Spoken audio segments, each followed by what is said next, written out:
16 avril 1917. Pour la première fois de l'histoire, des chars d'assaut français s'élancent dans la boue noire du chemin des Dames. Cette offensive sera un échec. Un an auparavant, au mois d'octobre, des blindés britanniques avaient tenté leur chance dans la Somme, sans plus de succès. Dans les deux cas, le miracle tant attendu n'avait pas eu lieu. Les premiers blindés de l'artillerie d'assaut n'avaient pas pu faire la différence. Pourtant, un siècle après ces galops d'essai peu concluants, les chars d'assaut sont encore là, monstres de technologie, toujours plus performants. Quel rôle ont joué les chars après le premier conflit mondial?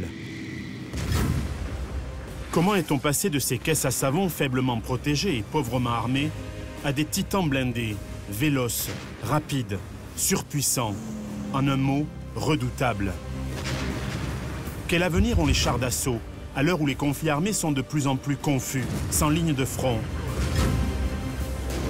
Au moment où les forces conventionnelles doivent faire face au terrorisme.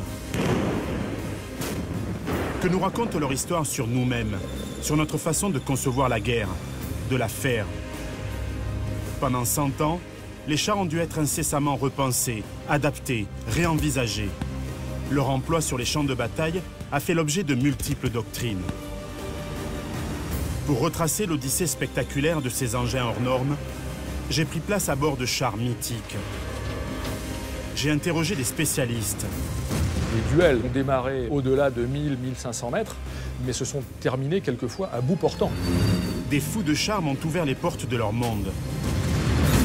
Les jeux vidéo, c'est vraiment un moyen en plus d'apprendre l'histoire. On le voit de plus en plus dans l'univers du jeu vidéo, que histoire et jeux vidéo se mêlent.